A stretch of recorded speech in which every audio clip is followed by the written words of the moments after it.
Hello everyone, how are you? This is Anna. Welcome back to my channel. As you know, I have been on the Cambridge weight plan since the 1st of June 2019, so I have been on it for just over a year. I can't believe it is the 1st of July 2020. It is madness that we are now halfway through the year. That we have been in lockdown for so long. For those of us who have been on lockdown, I hope that some of you out there don't have to go through that. But if you are, please still stay safe. That's all I can say is stay safe, and just take care of yourselves.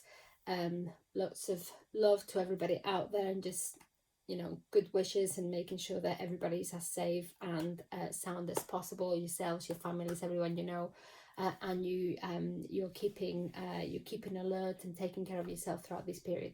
So anyway, I am on the Cambridge weight plan. If you want to see my journey, you can see all my videos. Please subscribe and do the alerts and all of that wonderful stuff so that you can get an update of what I'm up to. I haven't actually vlogged for a couple of weeks, I guess, whilst I've been on lockdown. It's incredible how busy you can get, just between home working and calling people and staying connected with friends and family. It feels like you're having to do all of that on the calls, and for me it just means that I'm talking, and I am a talker, so I'm talking for a long time, and then before I know it I have zero energy left. I have black bags down to here. Nobody needs to see that, so no videos have been happening. Sorry about that, but I did want to give you an update of where I have been. And you may be asking, Anna, where have you been and what have you been up to? So what have I been up to? Putting on half a kilo, that's what I've been up to. And how I guess it's on and off. So I've been losing half a kilo and then putting half a kilo and then losing half a kilo and putting half a kilo. I have actually been on plan, but between my period, and I will talk about it openly, between my period, and this is the first time that I had it a couple of weeks ago, and following plan, normally my weight loss slows down, but I still have a degree of weight loss. This time I actually went up. And I wonder whether it is because now I have lost a substantial amount of weight. That means that kind of fluid retention, water retention that you get during that week is far more noticeable than it would have been before. It never happened. I was fairly relaxed about it because I knew I was following the plan very, very strictly. So I couldn't have actually put weight on. So I put on about half a kilo, and then the following week I lost a kilo and a half. And then after that, the following week I've done, because I've been on it again for another 12 weeks, I had to do a week of step 2, which I fully enjoyed, but that involved going up from 600 calories through 3 products a day to doing a 200 calorie meal. And that means that I went up to 800 calories, my body being in the food deprived way that it's been, because I've been on it for so long. The second that you introduce any food, it's literally gone and absorbed it all. So I put on half a kilo last week, and I am surprisingly relaxed about it, because whilst I have been putting half a kilo, I have been kind of still feeling that my volume is going down, and I've reached a level where I've gone down so much that every half a kilo and every kilo, so every pound, every 2 pounds, really makes a difference to how I'm seeing the volume evolving around my body. But it was interesting because both during step 2 week and during period week, I felt that my thighs were looking bigger. So it's interesting to see that my water retention area is going to be around my thighs, which is not something I've been able to appreciate before. And that's quite interesting to notice, just how my body's reacting. Still going down on my face, still going down on my hands. I've got knuckles and hand definition that I've not had in my entire life. My arms also are looking quite thin in comparison to what they used to be. Never mind all of this area. And I am fitting in size 14 clothes, and I bought some size 14 jeggings from M&S, because for me, I've gone down on my legs quite a bit, I am going down on my legs a lot, but my waist is what isn't going down. My belly really is the last part to go down in weight. So I've bought size 14 jeggings so that I could have the elastic waist and not feel like the legs were really baggy, because my problem is I was having to get size 16 trousers, but when you have trousers that are not elastic, the waist fits well, but then the legs look really baggy, so you look like you got clown pants and you've got extra baggage around your crotch and your thigh area. Who needs that? So I have gone for jeggings, and I am super happy with how they're looking, with how they're fitting. It does really make a difference to buy the clothes that fit your body shape at that time. And I have noticed that as I have been evolving through my weight loss journey, the more weight I have lost, the more comfortable I am getting with tighter clothes, and I actually prefer them. In the past, I always used to go for straight jeans or for boot cut so that they would flare out at the feet a little bit. I guess I wanted to compensate for the volume and create a bit more space for my legs.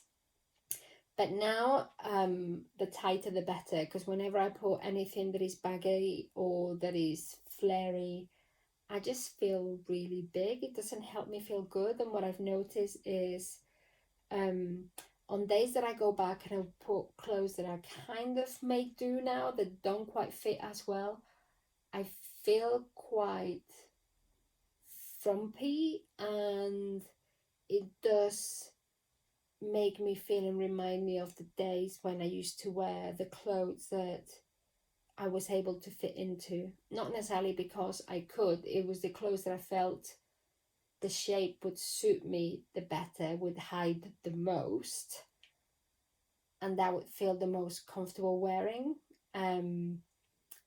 But I would never say that I felt like I looked particularly good. It was more like, let's just see how we can deal with this whole situation so that we can make it bearable and acceptable. Whereas now I am at the risk of becoming incredibly vain and self-indulgent. I accept that, but now I'm really making an effort to wear clothes that fit me better, that I feel like are tighter. I'll give you an example. I'm wearing my new jeggings, which makes me feel great, but this top is one of my older tops. I think it's possibly a size 18 from Primark from years and years ago. And this does absolutely nothing for shape. So whilst it's not the worst thing that can happen, it's not really helping to do anything major. But jeggings are doing the work, so I'm quite happy with them.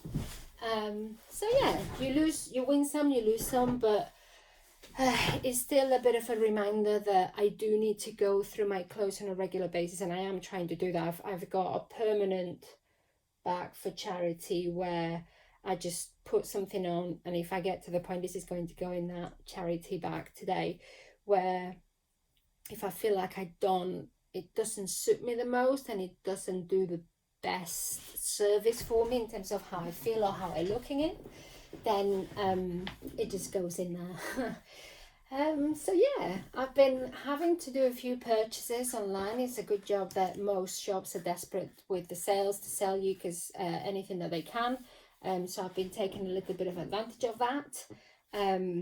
But it's just quite interesting, and it's very much becoming more about body shape. At one point, I was doubting whether the 2 stones that I had to go were enough given how much fat was in my body at that point, and would 2 stones actually be enough for the level of body fat that I still wanted to lose because of how much was around my belly and my legs. But actually I can see now that each pound, each kilo really makes a difference in terms of the volume. So I think 2 stones will be around fine. So I reckon it might take me, that's about 15 kilos. So I think it will take me I'll probably average about 5 kilos a month. That's kind of what I'm expecting. So I'm assuming that it's going to take me another 3 months. So I'll probably do another round of step 1 of doing 3 products, 600 calories a day for 3 months. That would take me all the way, so July, August, September. That will take me till the end of September. And then if by then I'm not at weight, at goal, I'll go on step 2, and I'll probably stay on step 2 until I get to my goal weight, which I can do, still 800 calories a day, but at least I will be eating. But I think it will be useful to start eating some food. I really enjoyed eating some food. I'll come back to that, but in a second. But I think I'll do it that way, and I should be there or thereabouts. And by then, if I just start to introduce a little bit more activity, then it will help me. So I think I'm nearly there, but I can also feel that I'm definitely getting ready for food. You know, being on it for a year and this level of discipline, I have this dual side of, it will take me as long as it takes me, and I've come this far, and I am determined to get to my goal. But at the same time, I'm starting to get ready for food, and I can feel it. My body's craving food. And this week in step 2 has been amazing. Just the most basic of things. So things like just having a grilled chicken breast with a salad, or even tuna with a salad. Eating spinach like popcorn. Seriously, who do you know that grabs a bag of spinach and you sit there eating spinach like popcorn like it's the best thing you've had in your life? Well, that was me. I was so happy eating spinach. I can't even explain it. I also did a coleslaw with, I did a yogurt dressing, so syrup fat yogurt mixed with a bit of lemon juice, and I had some harissa spices, not paste because that's a bit more oily, but just spices, and it made it kind of like chili flakes and mint and that kind of stuff mixed in with the yogurt sauce over the salad, which I think it was something like 15-20 grams of yogurt, and it was about 15 calories or something like that, even less. That with the salad and the chicken or the tuna, amazing. So really get an appreciation for food, for how you feel eating the food. So just I didn't even care for the chicken and the tuna to a certain extent, although I did love it. But just the salad and eating the fresh food, the freshness of the veg, my body was just like, oh my god, I can't get enough of this. It was just like eating that. Incredibly incredibly replenishing. You put it in your mouth and you get this feeling of your body thanking you for just providing this actual live food after months and months of just powders and products that are, you know, they're not whole foods products that you'd see the produce is something that has been processed, to go into fresh food. It was so nice. But I'm back on it. I'm back on my morning smoothie. I'm back on my I'm doing either veg soup or pesto pasta for lunch, of course pinked up with my chili flakes or cayenne pepper and loads of black pepper and that, and a bit of nutritional yeast, probably a bit more than I should, but that's my that's helping me to transition from step 2 to step 1, because there is a degree of craving associated with that. And then of course mac and cheese at night. How could I not? So that is me at the moment, and it's doing okay. I can't wait for next week when I weigh myself and see if step 2 to 1 has stabilized and I get a big jump. Maybe I will, maybe I won't. The volume seems to be going down, so that's the main thing. That's all I'm worried about, and everything else will follow as it needs to. But it is quite interesting to see how your body advances and how it changes. Also, I'm conscious that I've been having a lot of stress work-wise, so just work ramping up and doing different things. And I've mentioned that before, how much stress actually affects me and slows down the weight loss. It will get there eventually, but it does really slow down. I think my body goes into water retention mode. So it is quite interesting to see and to appreciate. Meanwhile, my husband has been going up his steps. He's now up to 2,200 calories. We've been baking bread for him, which smells amazing. Oh my god, I've been baking bread and not touching any of it. Some of it I was kneading by hand. I'm not touching any of it. That was a complete upper body workout, strength I didn't have to begin with, so I was aching for about 2 days after. Then I brought the Kenwood out because I just had to. But that smells amazing. I've been doing like just loaves. I was also doing some pita breads. Oh, that would smell amazing. And what I've really been doing is also, as I've been helping him with his food, I've been preparing a catalogue of meals with calories, so that when I go up the steps, when the time comes, I have a bit of a menu to go after and create my own equivalent of my own food plan, so that I can say, okay, well, what meals could I have that are 200 calories? What meals could I have that are 300 calories? And then build that so I can manage that into some form of meal plan. So that's what's been happening. But other than that, we're in lockdown. I only went out, I went to Manchester last weekend because my sister is there. It was a big birthday for her, so we went to see her. Bless her. It was she's not been able to be with her kids for reasons I won't go into, but she does a lot of the testing in the hospitals for COVID, so she's really been working quite hard on that, and she wasn't able to be with her kids for her birthday, and it was great to be with her. But between her and my brother giving her 2 cakes and all of the chocolate that she had, I was surrounded by cake whilst I was in step 2. I did not touch a single thing. I was so proud of myself for doing that. There is this feeling that you get when you stick to your plan and you're able to succumb that, but believe me, sitting at that table for about 3-4 hours with cakes all around right in front of your face, it was just like, what are you doing to me? But I survived it. I came across, and I'm very pleased that I did that, because if I hadn't, I would have been feeling a whole lot worse. So it was great that that I was able to stick to that through week 2, which is a big crunch point. Let me just drink some water. What I have noticed both with myself and particularly with my husband, clearly because he's gone through all of the steps, I only did it a little bit just after holidays, just before holidays, January, February. What I have noticed is that you get this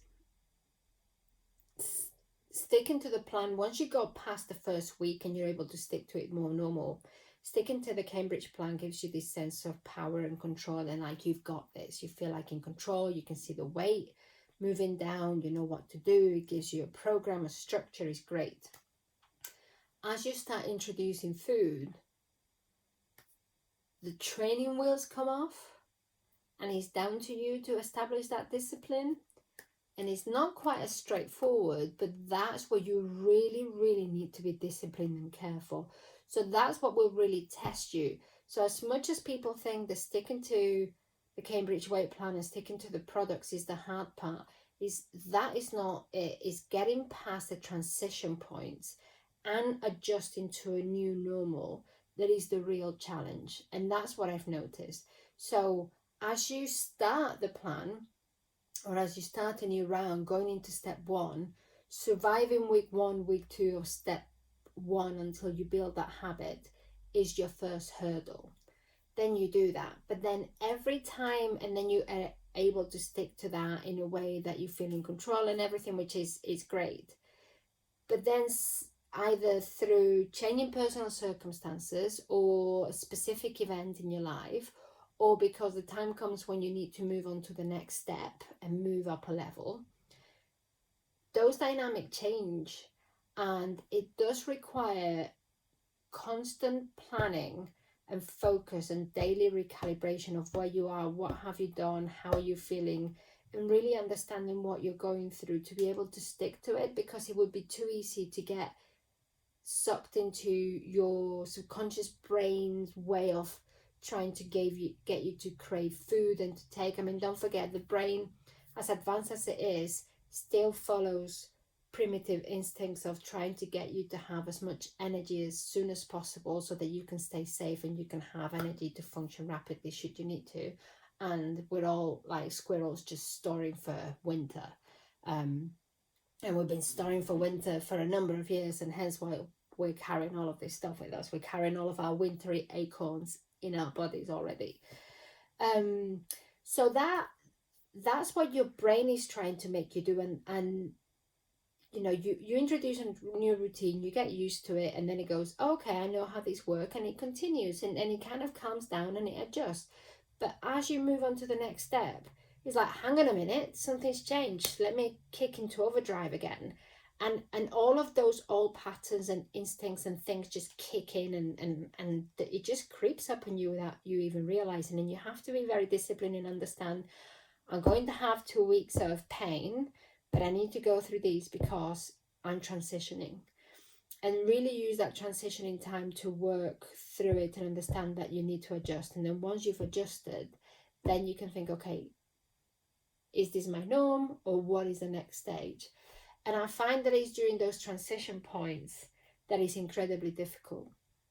The other part is when, I mean, kudos to all of you out there who are doing this plan whilst feeding family. What is with this? I curled my hair and it's just absolute mess and madness of frizz and everything. So anyway, it was just getting in my ear. But what I was saying is, kudos to all of you out there who are doing this plan, was either feeding your children, feeding your family, cooking for them, trying to work around other people once you've got this, because then you'll have food and everything else in your life. I've had the incredible benefit of having my husband doing it with me and supporting me whilst I needed to get my head in the game. And then I'm helping him transition out, and he'll help me transition out. And I can see the fear that he has to introduce calories. And for me, I can see my tendency to lie to myself and add more calories, or not counting of calories when I go into things that I need to take into account. So that's one of my things that I need to watch out for when I transition, because I kind of go, that won't matter, and then before you know it, you've put in the calories, just like I'm doing with the nutritional yeast to a certain extent. So I do need to curb that out, and I'm not buying any more once that runs out. But that's the sort of thing. So there are danger points to be aware of, and that's what I've noticed through kind of my transition into week 2, week 1, etc. Anyway, that's what I am. I hope you're all doing well. Hope you find this helpful. If you got any questions, if you want me to go through anything, I am more than happy to do that, and to help you with any questions you could have, or if there's any specific topics you'd like me to cover. Always more than happy to help. This is,